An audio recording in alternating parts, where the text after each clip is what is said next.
Calling all detectives.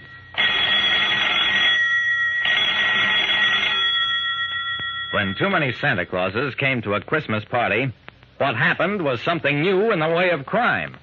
That is the situation on this page from my casebook. The casebook of Jerry Browning, private detective. Even a private detective like me, Jerry Browning, can sometimes be a party to crime. It was Christmas Eve, and I was having an office party for some of my friends and clients. I had a date for later that evening to play Santa Claus at a settlement house party, so I'd rented a Santa costume for the occasion. Then when I got the idea of having some Christmas cheer at my office, I thought it would be a fine idea to wear the costume, sort of give the party an air of authenticity. Wearing my costume was a fine idea, except that it also occurred to a good many of my guests. And there already were 4 other Santa Clauses milling around my office. I went up to greet the 6th Santa as he pushed his way in. Hello, Mr. Browning. The season's greetings to you from Santa Claus. Hello, Dawson. You're the first Santa I ever met with a southern accent. Doggone it, Jerry. I've been working on that accent. That's all right, Dawson. If any kid asks you how come, you tell him you're from the South Pole. Come on in, meet some of my friends. Dawson, you know Louie, though you may not recognize him behind that beard. Hello, Lieutenant. Sure is nice to meet a cop and not worry what's he got on you. You're so right, Louie.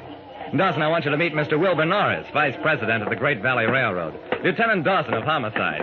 Pleased to meet you, Mr. Norris. So you're Santa Claus, too? I am Santa Claus.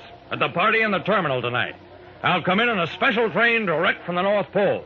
No reindeer, Mr. Norris? Reindeer? Lieutenant, I ask you, do children demand electric trains or electric reindeer? I steered Dawson away from Norris, took him over to meet the leanest Santa Claus in the room.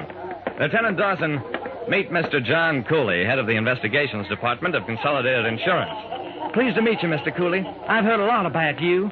It's not true. I'm just as easygoing as the next man if I find anything to be easygoing about, which I seldom do. I left them to welcome a few more guests. None of them in costume. It looked like 6 Santas would be par for the course. Circulating among my guests, I noticed with amusement that the other Santas had gradually drifted together, like people all of one kind usually do. Then, about an hour later... Hello, Jerry Browning speaking. Who'd you say this was? Mr. Standish at the Veterans Hospital? Is there some trouble at the hospital, Mr. Standish? What? You're counting on me to come out there this evening as Santa Claus.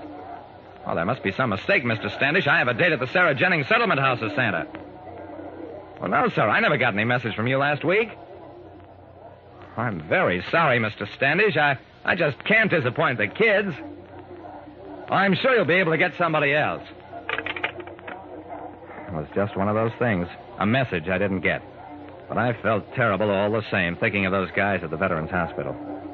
Well, if I couldn't be there, at least I could pay for the price of a professional Santa. I reached into my pocket for my wallet and felt nothing. My wallet was gone. And only a second later... I've been robbed. My wallet's been stolen. John Cooley grabbed at his own pocket. Lock the door. My wallet has also been stolen. We locked the doors all right, and then took inventory. My wallet was gone, so were those of Wilbur Norris, John Cooley, Lieutenant Dawson, and Louie. Every man in a Santa costume had been robbed, and nobody else. Just a minute, Jerry. There was one more Santa Claus in this room than there are now. Who was the 6th Santa? I thought about that for a while. Why, I don't know. I just assumed he was somebody I knew. Didn't anybody get his name? It developed that nobody got the strange Santa's name, and that the Santas in conversation had referred to one another as Santa or Mr. Claus. And nobody had noted the exact moment when the 6th Santa left the party with the wallets of the others. At that point, John Cooley had a thought. Browning, you were not one of our little group in costume. When did that spurious Santa have an opportunity to steal your wallet? Why, he didn't have any chance. I took my wallet out to pay the delivery boy just before I got that phone call, and there was nobody near me while I was talking on the phone.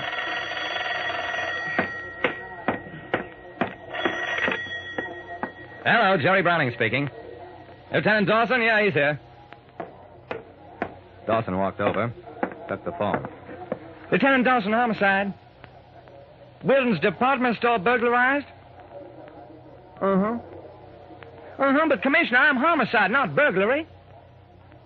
Well, no, Mr. Commissioner, I wasn't arguing with you. I was just explaining that Yes, sir, I'll go right over there. I'm sorry, Jerry. I gotta go over to Wilton's, find out who'd steal a flock of stuff, and then leave the money to pay for it on a cashier's counter. Wait a second, Dawson. Somebody broke into Wilton's after it was closed, took a lot of things, and left the money to pay for them? Dawson, this I have to see.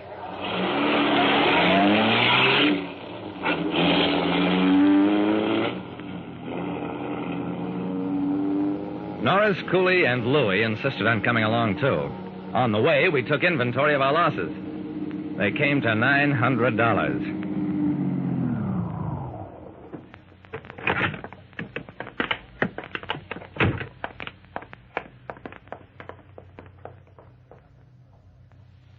The situation at the store was exactly as the commissioner had said. A flock of merchandise removed from departments all over the store, and on the cashier's table... Well, I'll be doggone. $900, Jerry. Something peculiar was going on. I stared at the money and had a creepy feeling. What kind of merchandise is missing? The store manager answered that one. We haven't fully accounted for everything, but it seems to be all things for men. Shirts, jackets, shaving sets, writing paper, fountain pens, pipes, tobacco. That's enough. I turned to Dawson. I've got a hunch, Dawson, and don't ask me how I got it, but I think we'd better go out to the Veterans Hospital.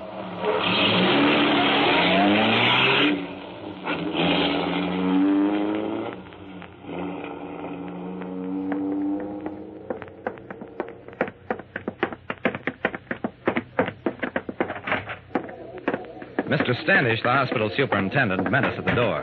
I'm delighted to see you, Mr. Browning, but it wasn't necessary for you to break your date. We got a Santa Claus after all. I looked beyond Standish into a room where a group of men in bed were opening packages and generally having a fine time. Who was your Santa, Mr. Standish? Why, I don't exactly know. I assumed he was one of your friends, Mr. Browning, because he said you were sorry about not being able to show up. And he intimated that, that you and your friends had chipped in together to buy gifts for the boys. Nothing wrong, is there? Huh? No, nothing wrong. Nothing at all.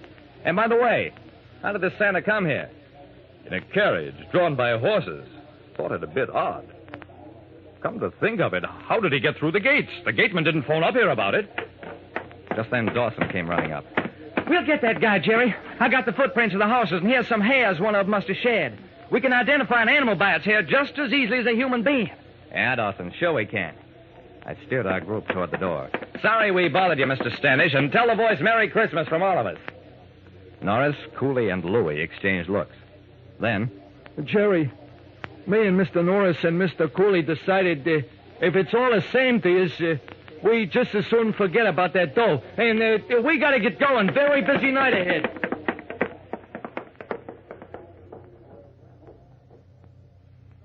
Well, that was just about all. We never did recover the money. Though each of us got his wallet back by mail, nothing missing except the money.